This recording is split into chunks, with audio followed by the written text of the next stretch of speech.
قال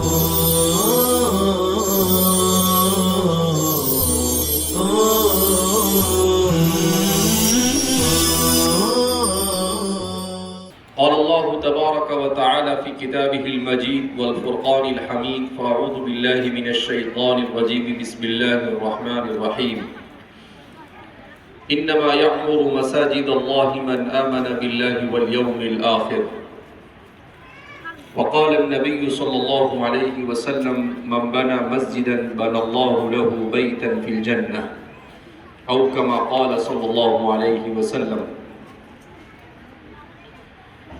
برادران اسلام، سب سے پہلے ہم اس رب کریم کا شکر ادا کرتے ہیں جس نے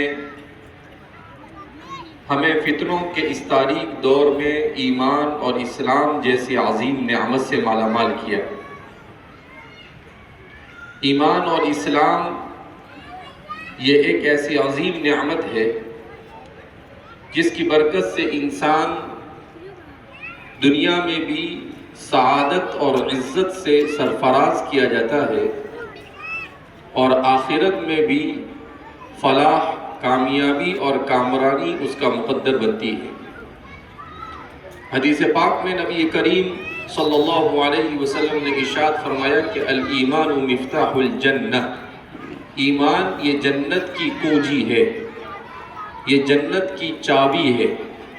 جس کے پاس ایمان ہوگا وہی ہمیشہ کی نعمتوں اور اللہ کی رضا والے گھر یعنی جنت میں جا سکے گا۔ اگر ایمان نہیں ہے تو اللہ کی رضامندی بھی حاصل نہیں ہو سکتی، اور جہاں اللہ کی رضامندی حاصل نہیں ہوتی ہے، ظاہر سی بات ہے وہاں پر موت کے بعد کی ہمیشہ کی زندگی یہ انسان کے لیے کبھی بھی پرسکون نہیں ہو سکتی۔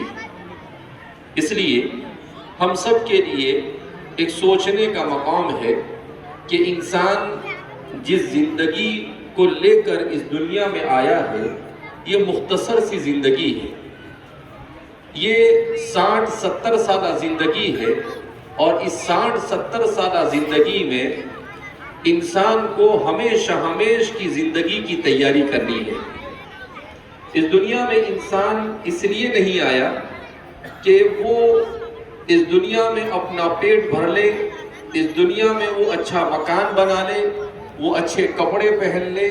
وہ اس دنیا میں اس لیے نہیں آیا کہ وہ دنیا میں اپنا کوئی نام بنا لے، بلکہ اس کے اس دنیا میں آنے کا مقصد قرآن کریم میں اللہ رب العزت نے بیان کیا وَمَا خَلَقْتُ الْجِنَّ وَالْإِنسَ إِلَّا لِيَعْبُدُونَ، کہ اللہ فرماتے ہیں کہ میں نے انسانوں اور جناتوں کو اپنی عبادت کے لیے پیدا کیا۔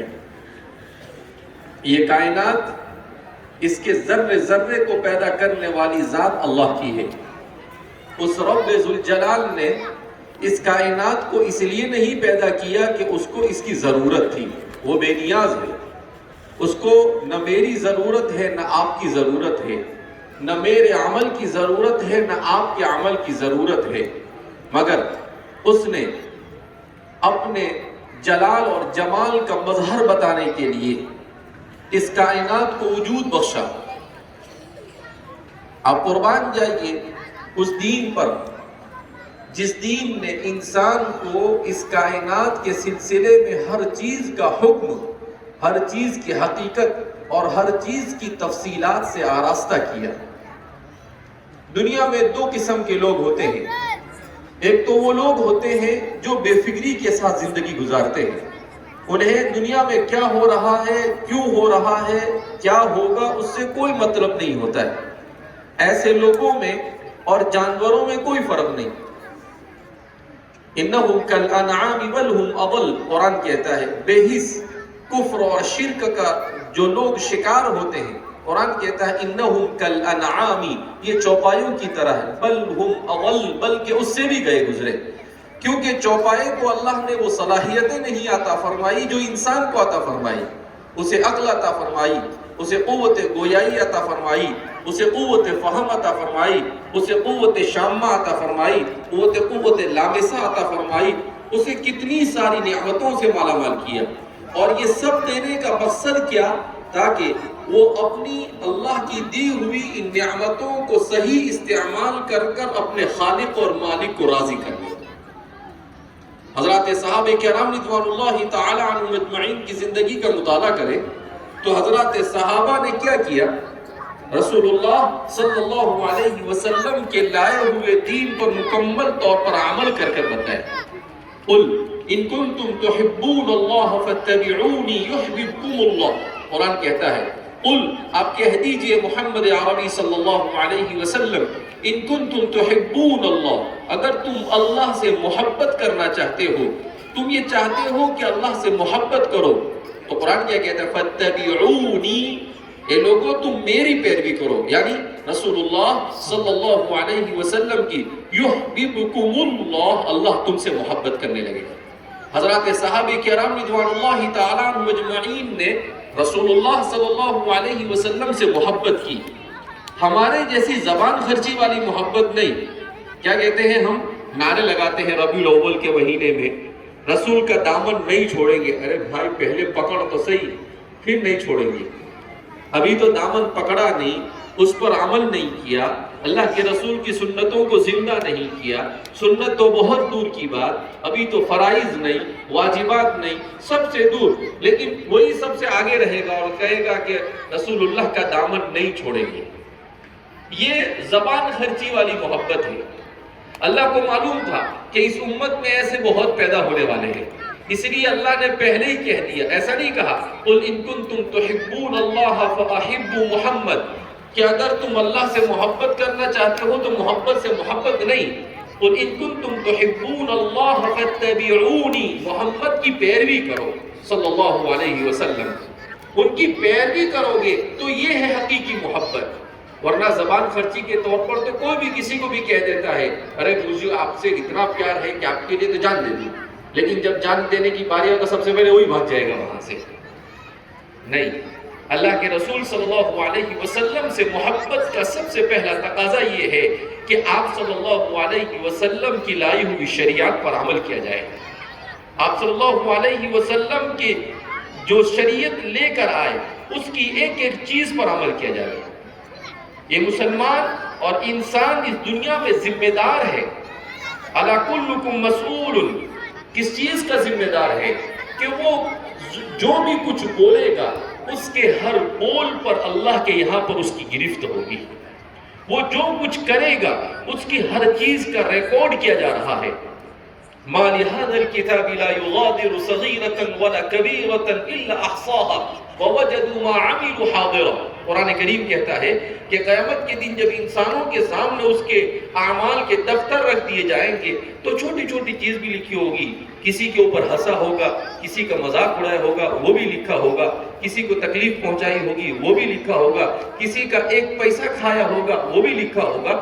تو جب انسان دیکھے گا سب تو کہے گا ما لهذا الكتاب لا يغادر صغيرة ولا كبيرة إلا أحصاها، یہ کیسی کتاب ہے، نہ کوئی چھوٹی بات چھوڑی ہے نہ کوئی بڑی بات چھوڑی ہے۔ اس لیے فرماتے ہیں کہ انسان کے لیے بڑے سوچنے کا مقام ہے۔ جو انسان اس زمین پر دندناتے پھرتا ہے اللہ کی نافرمانی کرنے کے باوجود، فرماتے ہیں روزانہ صبح میں 2 فرشتے آتے ہیں، منکر نکیر، کرامن کاتبین جس کو کہا، وہ آتے ہیں، ایک دائیں طرف بیٹھ جاتا ہے ایک بائیں طرف بیٹھ جاتا ہے، اور انسان کی ہر چیز پر اس کی نظر ہوتی ہے اور ہر چیز کا ریکارڈ لکھنا کیا کرتا ہے؟ شروع کرتا ہے۔ برابر وہ لکھتا رہتا ہے، فجر سے لے کر مغرب تک اس کی ڈیوٹی ہوتی ہے۔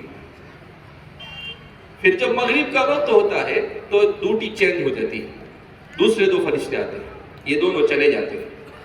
اس طرح سے روزانہ انسان کے اعمال نامے کے 4 دفتر تیار ہوتے ہیں۔ کتنے دفتر تیار ہوتے ہیں؟ 4۔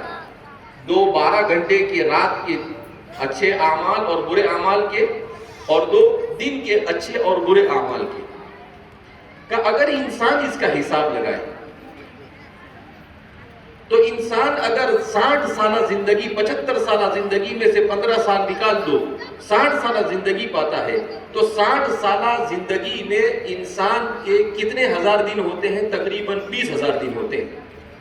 20,000 دن کے روزانہ کے 4 دفتر تو کتنے ہو جائیں گے؟ 80,000 دفتر کا قیامت کے دن 75 سال کی عمر والا انسان ہوگا اور اس کے سامنے اللہ رب العزت اس کے اعمال ناموں کے 80,000 دفتر کو لا کر رکھ دے گا اور کہے گا یہ ہے، دیکھ لے اس میں تیری نیکیاں اور یہ ہے تیری برائیاں۔ بلکہ قرآن کریم میں اللہ رب العزت نے ایک عجیب تعبیر استعمال کی، لا يغادر صغيرة ولا كبيرة إلا أحصاها ووجدوا ما عملوا حاضرا ووجدوا ما عملوا حاضرا، کہ ہر انسان اس نے جو کچھ دیکھا ہوگا اسے اپنی آنکھوں کے سامنے موجود پائے گا۔ تو ایک زمانے تک انسان کے لیے بہت مشکل تھا کہ زمانے پہلے کسی نے کوئی کام کیا ہے اس کو اس کے سامنے کیسے دکھایا جائے گا، لیکن 21ویں صدی کے انسان کے لیے اس کا سمجھنا آسان ہو گیا۔ کیسے آسان ہو گیا؟ ہمارے زمانے میں کیمرے وجود میں آ گئے، ان کیمروں میں چیزوں کو کیا کیا جاتا ہے؟ ریکارڈ کیا جاتا ہے، اور 10 سال 15 سال کے بعد بھی آپ اس کو دیکھ سکتے ہیں، ویسے ہی دیکھ سکتے ہیں جیسا وہ ہوا تھا، جیسے ریکارڈنگ کر کر دیکھتے ہیں۔ تو قرآن کریم نے 2 جگہ پر ایسے الفاظ استعمال کیے کہ ان الفاظ کو پڑھنے کے بعد انسان حیران ہو جاتا ہے کہ اللہ رب العزت کی کتاب، جس کتاب کو 1400 سال پہلے نازل کیا گیا، وہ 21ویں صدی کے انسان کے لیے اس میں ایسی تعبیرات استعمال کی گئی جو آج کا انسان سمجھ سکتا ہے 1400 سال کے بعد۔ ایک تو قرآن کریم کیا کہتا ہے 15ویں پارے میں، وَكُلَّ إِنسَانٍ أَلْزَمْنَاهُ طَائِرَهُ فِي عُنُقِهِ وَنُخْرِجُ لَهُ يَوْمَ الْقِيَامَةِ كِتَابًا يَلْقَاهُ مَنْشُورًا اقرأ كتابك كفى بنفسك اليوم عليك حسيبا۔ قرآن کیا کہتا ہے؟ وَكُلَّ إِنسَانٍ أَلْزَمْنَاهُ طَائِرَهُ فِي عُنُقِهِ، کہ ہر انسان کے ساتھ اس کی گردن میں ہم نے ایک طائرہ ڈال دیا۔ تو آج سے جب یہ ڈرون کیمرہ ہوتا ہے یہ وجود میں نہیں آیا تھا، اس سے پہلے اس کی الگ الگ تعبیر میں مفسرین اس کو سمجھاتے تھے کہ ہر انسان کے ساتھ اللہ نے اس کے ریکارڈ کا نظام بنایا، مگر جو قرآن نے طائرہ کا لفظ استعمال کیا تو طائرۃن کے معنی آتے ہیں اڑنے والا۔ طائرۃن کے معنی کیا آتے ہیں؟ لغت کے اعتبار سے دیکھا جاوے تو طار یطیر طیرن کے معنی اڑنا، اسی سے اس میں فاعل ہے طائرۃ المؤنث، تو اس کے معنی اڑنے والا۔ تو فرماتے ہیں کہ قرآن کہتا ہے کہ وَكُلَّ إِنسَانٍ أَلْزَمْنَاهُ طَائِرَهُ فِي عُنُقِهِ، ہر انسان کے ساتھ ہم نے گویا کہ ایک ڈرون لگا کر رکھا ہے جو اس کی زندگی کی ہر چیز کا ریکارڈ کر رہا ہے۔ وَنُخْرِجُ لَهُ يَوْمَ الْقِيَامَةِ كِتَابًا يَلْقَاهُ مَنْشُورًا، اور قیامت کے دن وہ ساری کے ساری اس کی زندگی کی پوری فلم اس کے سامنے لا کر رکھ دی جائے گی کہ یہ تم نے چوری کی، یہ تم نے خیانت کی، یہ تم نے دھوکہ دیا، یہ تم نے لوگوں کے ساتھ کیا کیا کیا، ہر چیز انسان کے سامنے سے گزرے گی۔ اب ظاہر سی بات ہے آج ہم دیکھتے ہیں CCTV کیمرے لگے ہوتے ہیں تو آدمی کوئی غلط حرکت نہیں کرتا ہے، وہ کیا سوچتا ہے CCTV میں آ جائے گا، پکڑا جاؤں گا میں۔ لیکن اللہ کی CCTV ہمارے ساتھ ہمیشہ لگی ہوئی ہے، جو ہماری زندگی کی ہر چیز کا ریکارڈ کر رہی ہے۔ اس کو اندھیرے سے بھی کوئی فرق نہیں پڑتا، اس کو اجالے سے بھی کوئی فرق نہیں پڑتا ہے، اس کو بارش سے بھی کوئی فرق نہیں پڑتا ہے۔ کیوں؟ انسان کا بنایا ہوا کیمرہ، اس میں تو بیٹری بھی ختم ہو جاتی ہے، لیکن اللہ کے کیمرے میں بیٹری ہے ہی نہیں تو ختم کہاں سے ہوگی؟ اس کو بارش واٹر پروف ہے، اس کو پانی سے بھی کچھ نہیں ہوتا ہے، اس کو گرمی اور سردی سے بھی کچھ نہیں ہوتا ہے۔ تو اللہ رب العزت ان تمام چیزوں کے ذریعے سے انسان کو سمجھانا چاہتے ہیں کہ مختصر سی زندگی ہم نے تمہیں دی ہے، مگر یہ زندگی ایسی نہیں ہے کہ تم ایسے سمجھو اَيَحْسَبُ الْإِنسَانُ أَن يُتْرَكَ سُدًى، کہ انسان یہ سمجھتا ہے کہ اسے ایسے ہی چھوڑ دیا جائے گا۔ أَلَمْ يَكُنْ نُطْفَةً مِّن مَّنِيٍّ يُمْنَىٰ، یہ منی کا قطرہ تھا، اسی کو بڑھا کر ہم نے اس سے اس کو بنایا۔ قرآن کریم میں اللہ فرماتے ہیں کہ ہم نے کیسے انسان کو بنایا۔ اللہ کو معلوم کہ انسان کو تھوڑا سا پیسہ آ جاتا ہے، تھوڑی سی ذہانت آ جاتی ہے، تھوڑا سا علم آ جاتا ہے تو یہ اترانے لگتا ہے۔ تو اللہ کہتے ہیں کہ بھائی زیادہ اترانے کی ضرورت نہیں ہے، آپ کو اللہ نے منی کے قطرے سے بنایا ہے، لہذا زیادہ آپ کو اچھلنے کودنے کی ضرورت نہیں ہے۔ آپ اللہ کی مخلوق ہو اور اللہ رب العزت کے سامنے آپ کی کامیابی یہی ہے کہ آپ اللہ کے سامنے سرنڈر ہو جاؤ۔ آپ کی کامیابی اسی میں ہے کہ آپ اپنا سب کچھ اللہ کے حوالے کر دو۔ اس لیے کہ اسلام کے معنی کیا تھے؟ الاستسلام عند اللہ، اللہ کے سامنے سرنڈر ہو جانا، اللہ کے سامنے اپنے آپ کو حوالے کر دینا۔ جس نے اپنی ذات کو اللہ کے حوالے کیا وہ کامیاب ہو گیا، اور جو اپنی مرضی کے مطابق زندگی گزارے گا وہ نہ دنیا میں کامیاب ہوگا نہ آخرت میں کامیاب ہوگا۔ یہ اللہ کا فیصلہ ہے، میرا فیصلہ نہیں، کسی اور کا فیصلہ نہیں۔ یہ کس کا فیصلہ ہے؟ اللہ کا فیصلہ ہے کہ جس نے اپنی خواہشات کی پیروی کی، اللہ فرماتے ہیں کہ اس کے لیے سوائے خسارے کے اور کوئی چیز مقدر نہیں، اس کو پچھتانا ہی پڑے گا۔ اس لیے آج جس دور سے ہم گزر رہے ہیں، اس دور کا سب سے بڑا المیہ مسلمانوں کے سامنے ہے، وہ یہ ہے کہ ایک طرف تو مسلمان مختلف چیلنجوں سے گزر رہے ہیں، کبھی سیاسی مسائل، اقتصادی مسائل، معاشی مسائل، اجتماعی مسائل، تعلیمی مسائل، یہ بڑے بڑے مسائل ہیں۔ لیکن ان سب کے ساتھ مسلمانوں کے ساتھ ایک اور سب سے بڑا مسئلہ یہ ہے کہ مسلمان اتنے سارے مشاکل کے ہونے کے باوجود اللہ کی طرف رجوع کرنے کے لیے تیار نہیں۔ یہ سب سے بڑا مسئلہ ہے۔ یہ سب کچھ ہونے کے باوجود بھی وہ گناہوں کی زندگی میں مبتلا، اس کی زندگی میں نماز نہیں، اس کی زندگی میں قرآن نہیں، اس کی زندگی میں اللہ کے سامنے رونا اور گڑگڑانا نہیں، کچھ اللہ نے، اس کے پاس پیسہ نہیں ہے، غربت ہے، فقیری ہے، اس کے باوجود بھی، اور جس کے پاس زیادہ پیسہ ہو گیا اس کی بھی یہی حالت۔ تو یہ ہمارے جو مسائل ہیں، ان مسائل کے میں سب سے اہم ترین مسئلہ ان من اہم امورکم الصلاۃ۔ اللہ فرماتا، اللہ کے رسول صلی اللہ علیہ وسلم کے خلیفہ ثانی امیر المؤمنین سیدنا حضرت عمر فاروق رضی اللہ تعالیٰ عنہ نے اپنے تمام کے تمام والیوں کے نام، تمام گورنروں کے نام خط لکھا، اور اس میں آپ نے کہا ان من اہم امورکم الصلاۃ، تمہارے کاموں میں سب سے اہم ترین کام کیا ہے؟ نماز۔ اللہ کے رسول صلی اللہ علیہ وسلم فرماتے ہیں من اقامها فقد اقام الدین، جس نے نماز کو قائم کیا اس نے دین کو قائم کر دیا۔ ومن هدمها فقد هدم الدین۔ آج آپ خود اپنے بارے میں گریبان میں سوچو کہ آپ کی زندگی میں نماز کتنی ہے؟ ہماری مسجدوں میں کتنے مصلی ہوتے ہیں؟ اگر ہماری مسجد ہے کوئی، اس کے ارد گرد 300 مکان ہے، تو کم سے کم کتنے مصلی ہونے چاہیے؟ کم سے کم 300۔ لیکن اس مسجد میں فجر میں 300 تو بہت دور کی بات، 30 مصلی بھی نہیں ہوتے۔ 8-10 بڈھے ہوتے ہیں بیچارے، جن کو معلوم ہوتا ہے کہ بھئی قبر میں پاؤں لٹک چکے ہیں اور اب تو پڑھے بغیر کوئی چارہ ہے نہیں، وہ آ کر امام صاحب اور مؤذن کے ساتھ آگے کیا ہو جاتے ہیں؟ بیچارے بیٹھ جاتے ہیں۔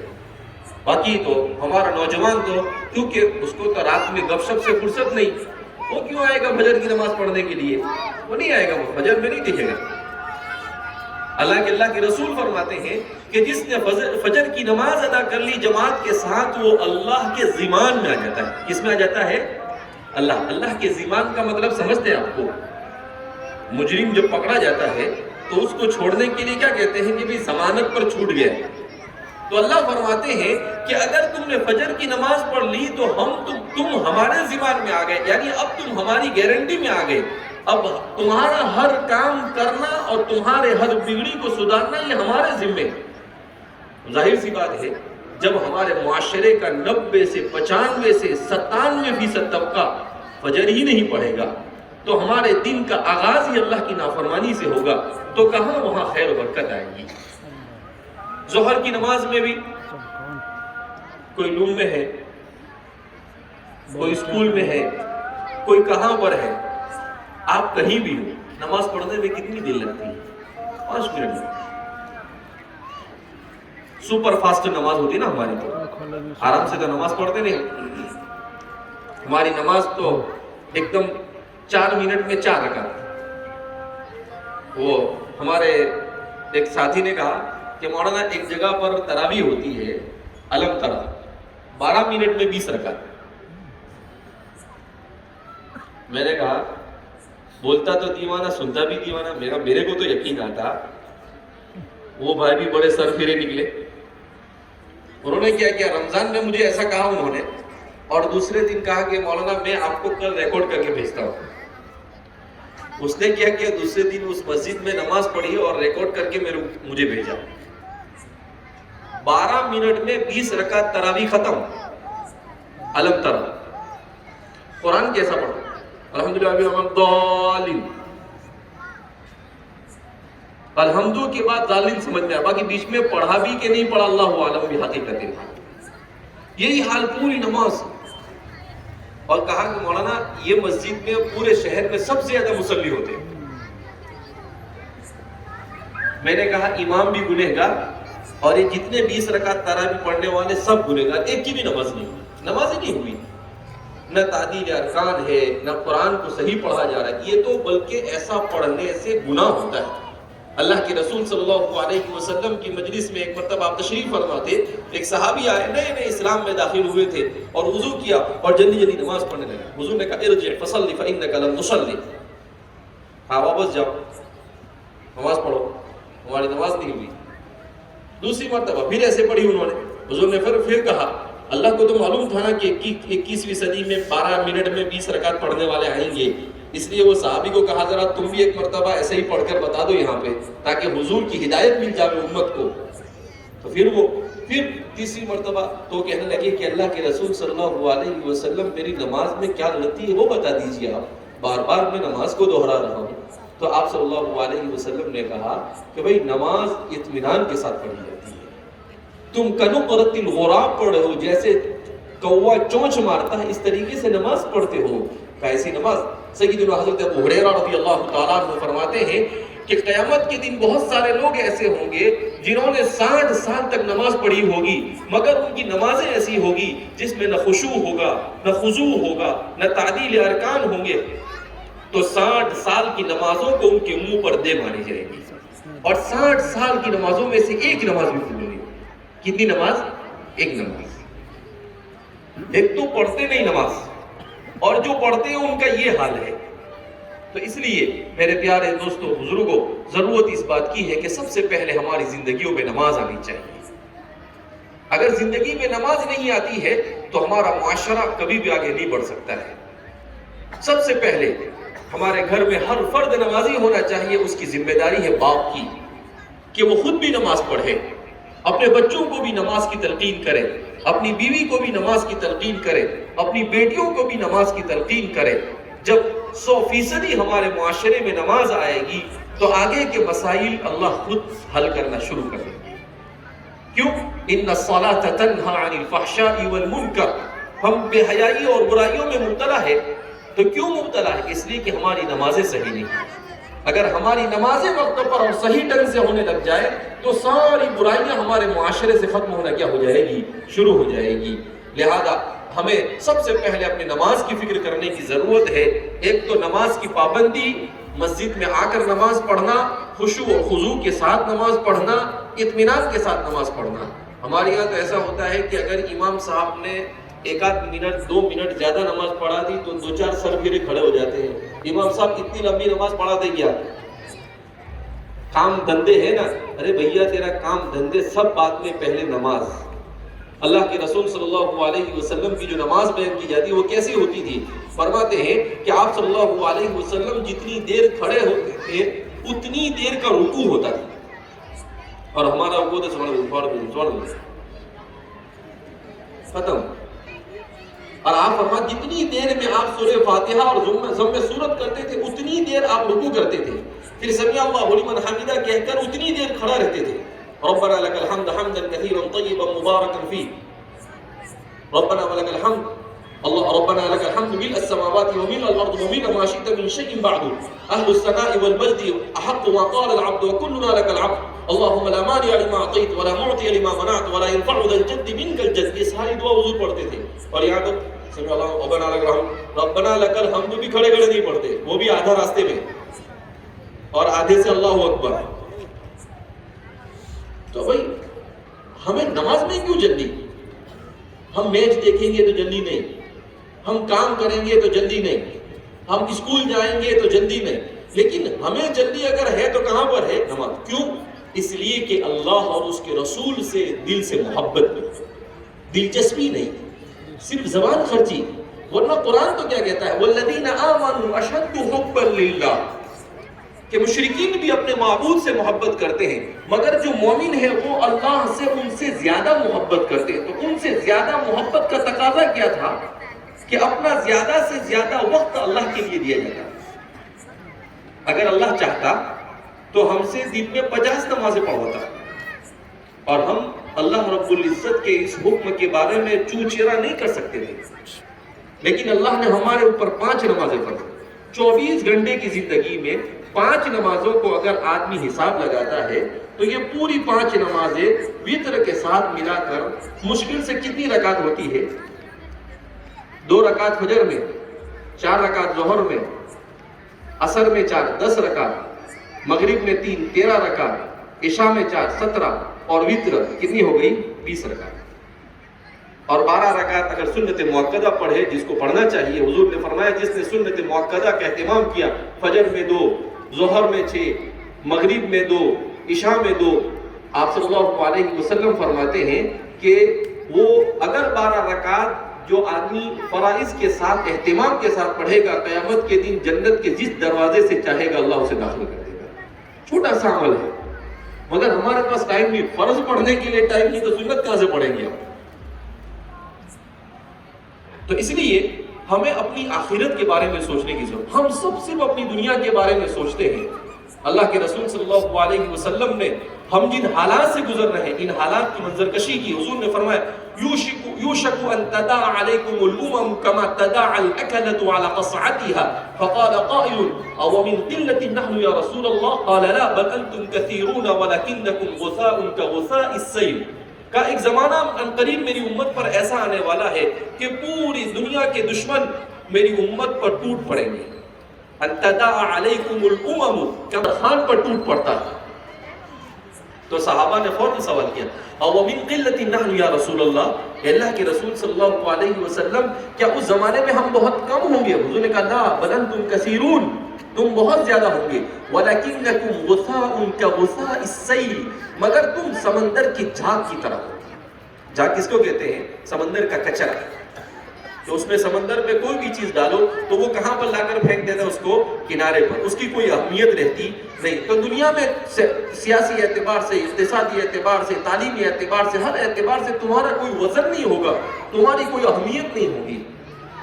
تو دوسرے صحابہ تو صحابہ تھے، میرے اور آپ کے جیسے نہیں تھے کہ کبھی سو رہا ہے کوئی تو کوئی سر کھجال رہا ہے. آپ صلی اللہ علیہ وسلم جب تقریر کرتے تھے، جب سمجھاتے تھے قرآن اور حدیث کی روشنی میں، تو اللہ کے رسول صلی اللہ علیہ وسلم کے صحابہ ایسے بیٹھتے تھے کأنما علی رؤوسہم الطیر. حضرت عبداللہ بن مسعود فرماتے ہیں ایسا لگتا تھا جیسے کہ وہ اسٹیچیو ہے. ایسے بیٹھ جاتے تھے کہ پرندہ بھی ان کے سروں پر یہ سمجھ کر آ کر بیٹھ جاتا تھا کہ یہ انسان نہیں، یہ تو کیا ہے؟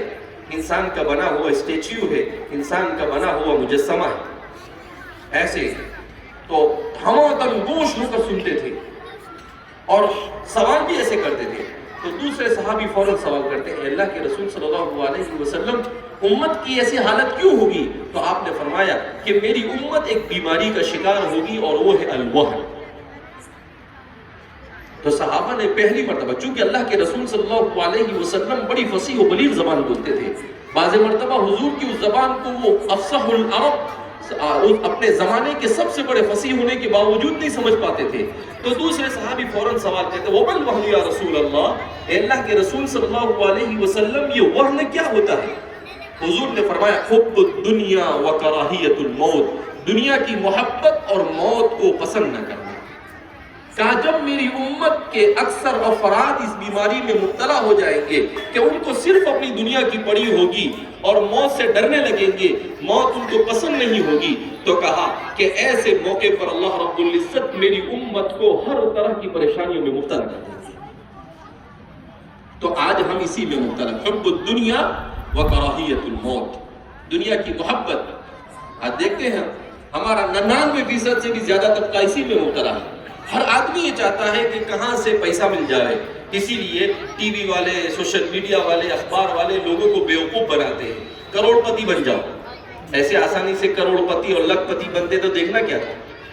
کوئی بنتا نہیں، بیوقوف بنانے کے دھندے ہیں. تو اس لیے آپ سوشل میڈیا وغیرہ دیکھتے ہیں تو اس میں آتا ہوگا ایڈورٹائزیں چلتی ہے گیم کھیلو اور گھر بیٹھے 10,000 روپے کماؤ، اسکوٹر کماؤ. کون بھائی تمہارے واسطے فرصت میں پیسے دے کر بیٹھا ہے، تم کو سب دیتا رہے گا؟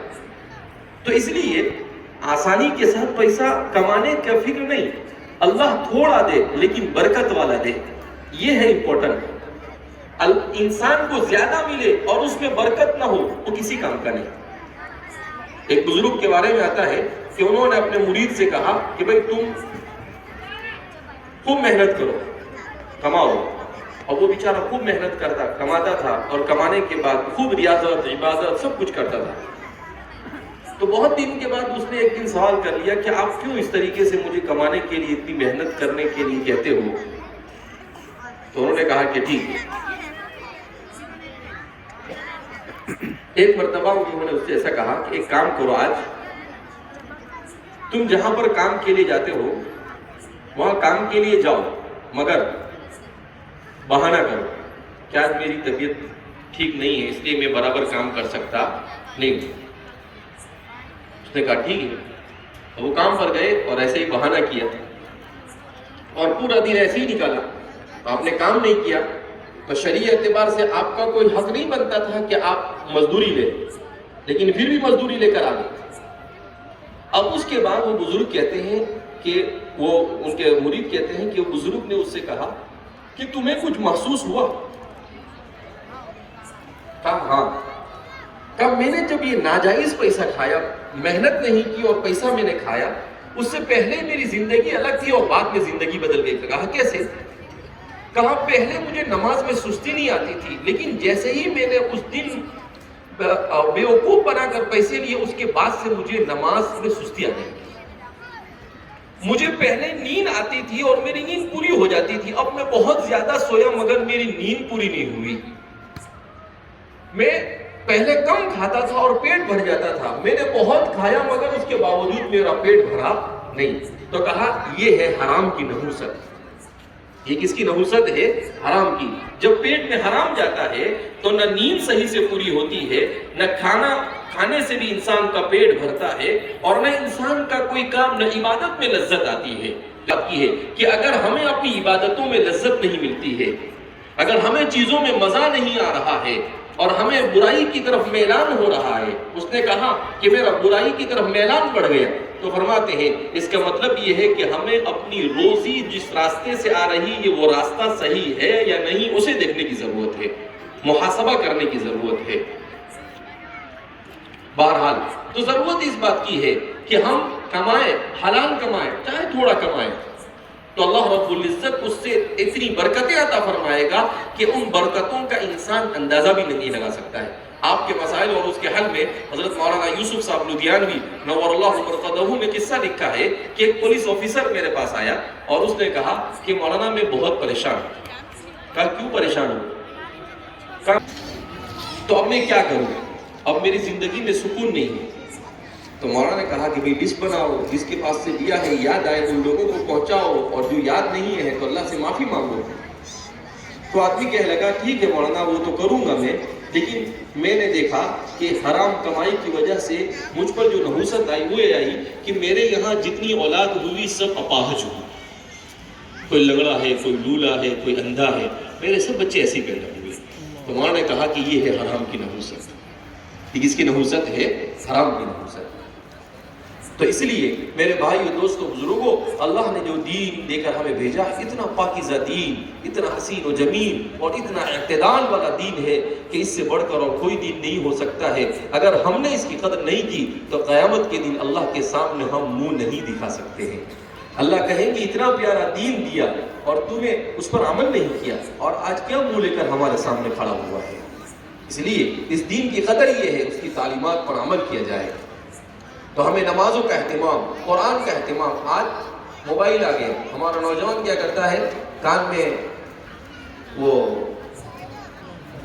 بلوٹوتھ پتہ نہیں کیا ہوتا ہے، اس کو ڈال دیتا ہے اور پھر مست گانے سنتا ہے۔ الغنا ینبت النفاق فی القلب، حضور فرماتے ہیں کہ گانا سننے سے دل میں نفاق پیدا ہوتا ہے۔ نفاق کس کو کہتے ہیں معلوم؟ نفاق یہ گناہوں میں سب سے بڑا گناہ۔ نفاق کا مطلب کیا؟ آدمی اوپر سے مسلمان ہو اور اندر سے کافر ہو۔ اللہ ہماری حفاظت فرمائے۔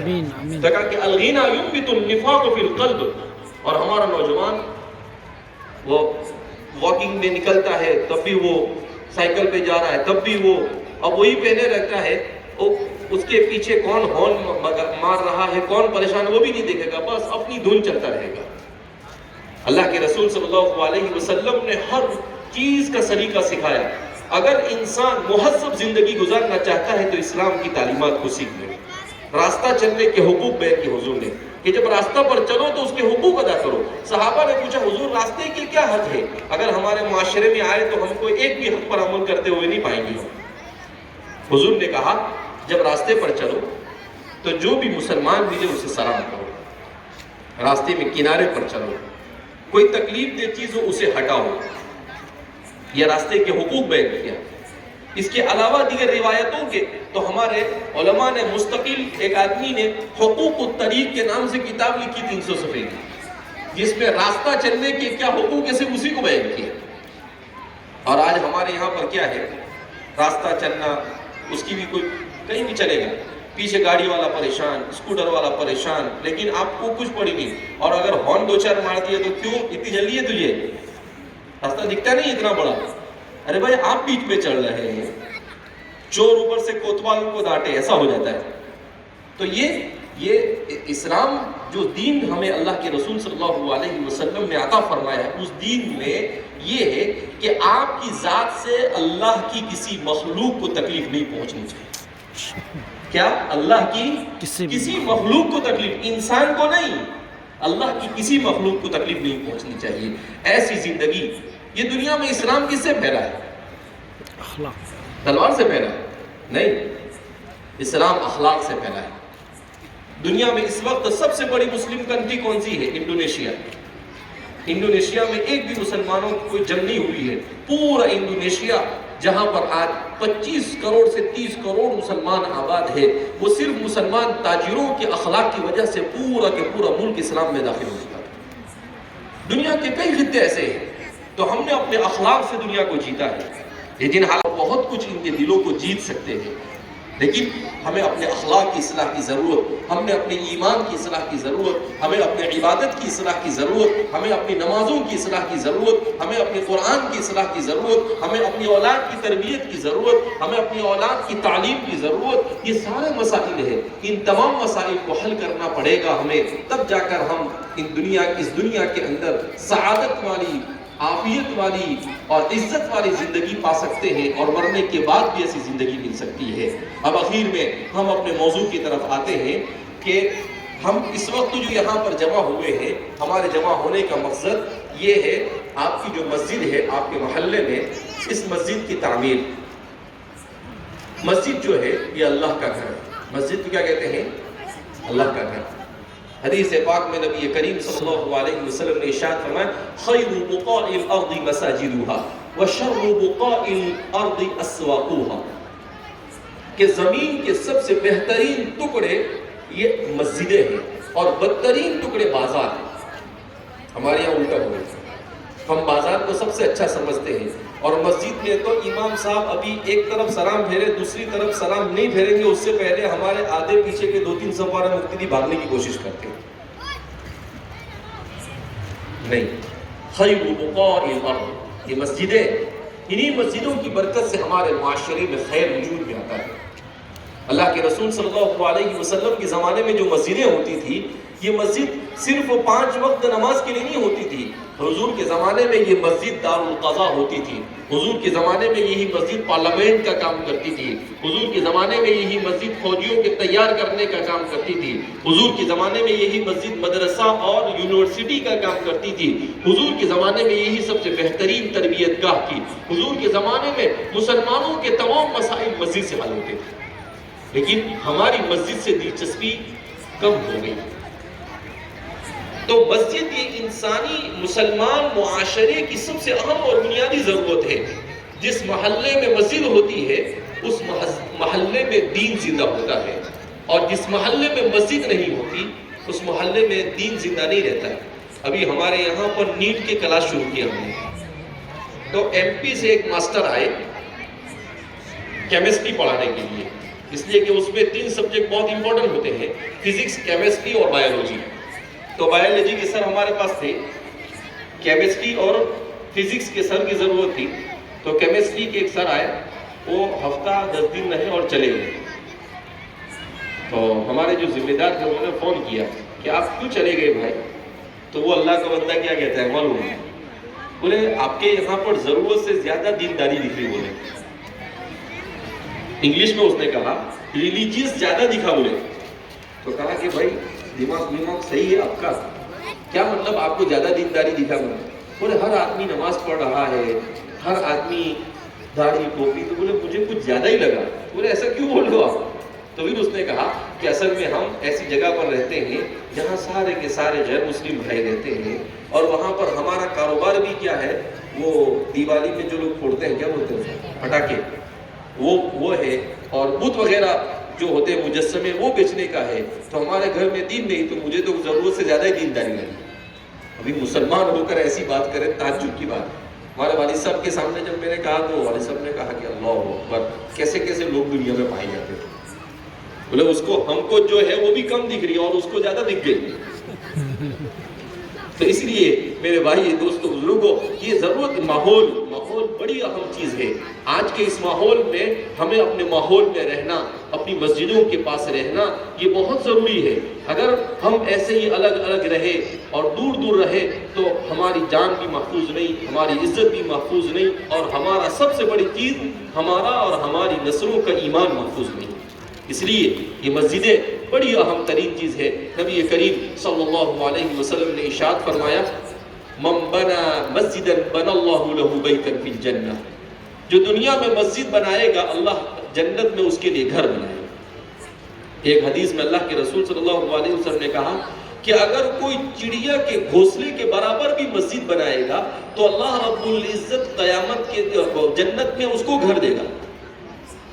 تو ہمارے محدثین شارحین کہتے ہیں کہ کیا مطلب اس کا، چڑیا کے گھونسلے کے برابر بنے گی تو اس میں کون نماز پڑھے گا جا کے؟ کہا اس کا مطلب یہ ہے کہ اگر کسی آدمی کی استطاعت نہیں تھی مگر اس نے مٹھی بھر کر اللہ کے گھر میں مسجد بن رہی تھی، اس میں مدد کیا. وہ 50,000 نہیں دے سکتا تھا، وہ 50 دے سکتا تھا، اس نے 50 بھی دے دیا، تو اس کو بھی اللہ رب العزت ایسا نہیں کہا کہ 50 دیا تو اس کے حساب سے تمہارا جنت میں گھر بنے گا. نہیں، اس کو بھی مکمل ایک گھر جنت میں عطا کیا جائے گا. اللہ کے خزانے میں کون سی کمی ہے؟ وہ خزائنہ لا تنفد، اللہ کے خزانے میں کوئی کمی نہیں. اس لیے میرے بھائیو، دوستوں اور بزرگوں، ہمیں بڑھ چڑھ کر ان چیزوں میں حصہ لینا چاہیے. ماشاءاللہ آپ کی جو مسجد بننے جا رہی ہے، میں نے دیکھا ابھی اس کا اندازہ تخمینہ ہے تقریباً 50-60 لاکھ روپے ہے، جس میں سے 6 لاکھ روپے کسی موقع پر جمع ہوئے، اور اب ضرورت ہے کہ اس کو پورا کیا جائے. ماشاءاللہ شہر مالیگاؤں ہمارے ہندوستان کے ان شہروں میں سے ہے جو مسلمان اکثریت والے شہر ہیں. اس شہر میں مسلمان 5-7 لاکھ ہوں گے، شاید 5-7 لاکھ مسلمان ماشاءاللہ اس شہر میں آباد ہے. اور جیسا کہ ہم نے سنا ہے کہ یہاں پر جہاں بھی مسجد کا کام شروع ہوتا ہے، کہا سال بھر 10-15 مسجد کا کام تو کہیں نہ کہیں چلتا ہی رہتا ہے. اب ظاہر سی بات ہے، آپ بولیں گے کہ اتنی ساری مسجد کیوں بنتی ہے؟ ارے بھائی ہمارے یہاں پروڈکشن بھی زیادہ ہے نا. وہ ہمارے مولانا حبیب صاحب وہ بولتے، بولے مالیگاؤں میں زمین میں سے اگتے بولے بچے. ہم نے کہا ایسے کیسے اگیں گے بھائی بچے؟ تو ظاہر سی بات ہے ہمارے پاپولیشن میں اضافہ، اور یہ اچھی بات ہے، اس میں کیا ہے؟ اللہ کے رسول صلی اللہ علیہ وسلم نے کہا تزوجوا الودود الولود فإني أفخر بكم یوم. بچے زیادہ پیدا ہونا اچھی بات ہے، لیکن ان کی صحیح تربیت ہونا اس سے زیادہ ضروری ہے. وہ ایک مرتبہ ہمارے یہاں پر ایک ڈرائیور وہ اپنے بچے کو لے کر آئے، بولے مولانا اس کا ITI میں داخلہ کر. میں نے کہا ٹھیک ہے ITI میں داخلہ کر دیں گے، تو اس کی جو فیس لگے گی اس میں سے آدھا ہم معاف کر دیتے ہیں اور آدھا تم بھرو. وہ کیا بولتے ہیں مولانا؟ بولے ہم نے پیدا کر دیا، ابھی پڑھانے کا تو تم پڑھاؤ نا، تمہارا کام. بولے پڑھانے کا تو پڑھا دے جاؤ. بولے تو میں نے کہا کہ لو یہ تو تمہاری بھی بات ہوئی،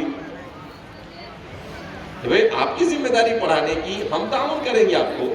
تو اپنی بچوں کی دینی اور دنیاوی دونوں تعلیمی تربیت کی فکر کرنا یہ ہم پر ضروری ہے. تو ہماری مسجدیں جو ہے یہ صرف نماز کے لیے نہیں، اس میں مکتب بھی چلتے ہیں. اس میں جو ہمارے بڑے لوگ ہیں جو دین نہیں سیکھ سکے ان کو بھی دین سیکھنا چاہیے. جن کو قرآن پڑھنا نہیں آتا ہے ان کو قرآن پڑھنا سیکھنا چاہیے.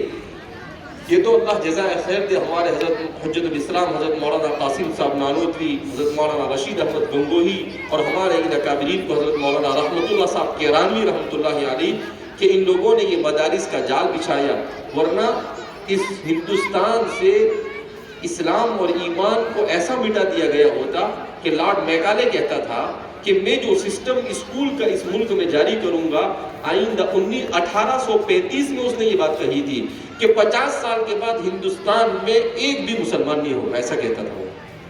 لیکن الحمدللہ آج 50 سال نہیں، 1935 بھی چلا گیا اور 2035 آ رہا ہے، 200 سال ہو گئے، اور اس ملک میں دنیا میں سب سے زیادہ اگر مسلمان انڈونیشیا کے ساتھ میں یا اس کے بعد کہیں پر ہے تو ہندوستان میں ہے۔ یہ صرف ہمارے علماء اور ان کی فکروں کی برکت ہے، انہیں مدارس کے جال بچھائے، ورنہ میں اور آپ پتہ نہیں کون سے گھرانے میں بت پرستی میں مبتلا ہوتے ہیں۔ یہ تو اللہ کا احسان ہے، اللہ ہمارے اکابرین کو اس کا بہترین اجر عطا فرمائے۔ اب ہم یہ چاہتے ہیں کہ ہماری اگلی نسلوں میں دین زندہ رہے، تو اس کے لیے ہمیں اپنی مسجدوں کی فکر کرنی ہوگی، اپنے مکاتب کی فکر کرنی ہوگی، اپنے مدرسوں کی فکر کرنی ہوگی، اپنے بچوں کی تربیت کی فکر کرنی ہوگی، اس لیے کہ ہمارے لیے سب سے امپورٹنٹ ہے ایمان۔ ایمان سے بڑھ کر میرے اور آپ کے لیے کوئی نعمت نہیں ہو سکتی۔ سب کچھ اس کے بعد، مال کا نمبر ایمان کے بعد، جان کا نمبر ایمان کے بعد، ہر چیز ایمان کے بعد۔ تو اپنے ایمان کے لیے جتنے بھی مشن جاری ہو، جتنی بھی فکریں کی جاوے، اس میں ٹانگ اڑانے کے بجائے اس میں تعاون کرنا چاہیے۔ آج ہمارے معاشرے کا حال کیا ہے؟ وہ سمندر میں ایک جانور ہوتا ہے کھیکڑا، تو اس کو پکڑ کر لائے شکار کر کے، اور ایسے ہی کھلے ڈول کے اندر میں اسے رکھ دیا۔ تو نیا آدمی وہاں پہنچا، اس نے کہا کہ بھئی اس کو بند کرو، نکل کر واپس چلے جائیں گے۔ بولے نہیں، فکر نہیں کرو، بھئی جائیں گے نہیں۔ کیوں؟ تو بولے ایک اوپر چڑھے گا، دوسرے دو نیچے ٹانگ کھینچیں گے اس کی۔ کہ نیچے اوپر کہاں جاتا ہے؟ تو بولے وہی اتنی ٹانگ اس کو کھینچیں گے کہ دوسرا کچھ کرنے کی ہم کو ضرورت ہے نہیں۔ تو کہا آج ہمارے معاشرے کا بھی یہی حال ہے، کوئی بھی اچھائی کرتا ہے تو دو نہیں چار نیچے سے ٹانگ کھینچتے ہیں۔ نہیں، ایسا نہیں۔ وَتَعَاوَنُوا عَلَى الْبِرِّ وَالتَّقْوَى وَلَا تَعَاوَنُوا عَلَى الْإِثْمِ وَالْعُدْوَانِ۔ قرآن کہتا ہے ہر نیکی کے کام میں تعاون کرو۔ آپ کو نہیں سمجھ میں آ رہے تو چپ ہو جاؤ، مگر اس میں روڑا مت بنو، مناعا للخیر مت بنو، بھلائی کو روکنے والے کبھی نہ بنو، فتنہ پھیلانے والے کبھی نہ بنو، امت میں تفریق پیدا کرنے والے کبھی نہ بنو، امت میں جوڑ پیدا کرو۔ نہیں جوڑ پیدا ہو سکتا ہے تو خاموشی کے ساتھ بیٹھے رہو، لیکن توڑ مت پیدا کرو امت میں۔ اس امت کو جوڑ کی ضرورت ہے، اس امت کو اتحاد کی ضرورت ہے، اس امت کو آپس کی محبت کی ضرورت ہے، اس امت میں آپس میں ایک دوسرے کے ساتھ جڑ کر آگے بڑھنے کی ضرورت ہے۔ اس لیے میں امید کرتا ہوں کہ انشاءاللہ آپ لوگ بڑھ چڑھ کر پیدا کرو امت میں۔ اس امت کو جوڑ کی ضرورت ہے، اس امت کو اتحاد کی ضرورت ہے، اس امت کو آپس کی محبت کی ضرورت ہے، اس امت میں آپس میں ایک دوسرے کے ساتھ جڑ کر آگے بڑھنے کی ضرورت ہے۔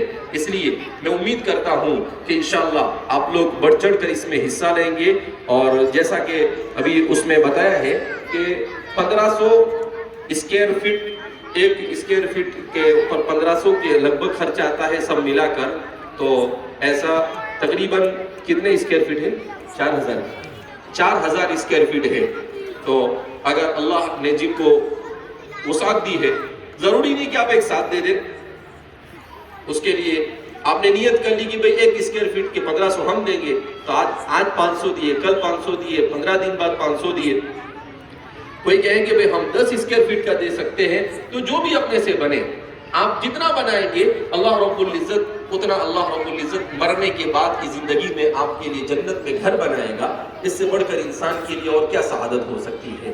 اس لیے میں امید کرتا ہوں کہ آپ بھرپور اس میں حصہ لیں گے۔ اللہ رب العزت ہم سب کے یہاں پر جمع ہونے کو قبول فرمائے، اور ہمارے جن اکابرین کی باتیں باقی ہے، مفتی صاحب بھی تشریف لے آئے ہیں اور بھی بہت سارے ہمارے علماء یہاں پر تشریف فرما ہے۔ چونکہ مجھے بٹھا دیا گیا اس لیے میں بھی بیٹھ گیا، اور جو کچھ اللہ رب العزت نے مجھ سے کہلوایا میں نے کہہ دیا۔ اللہ رب العزت کہنے سننے سے ہم سب کو عمل کی توفیق مرحمت فرمائے، اور ہمیں اپنے علماء، اپنے اکابرین سب کی قدردانی کی توفیق مرحمت فرمائے۔ وآخر دعوانا الحمدللہ رب العالمین۔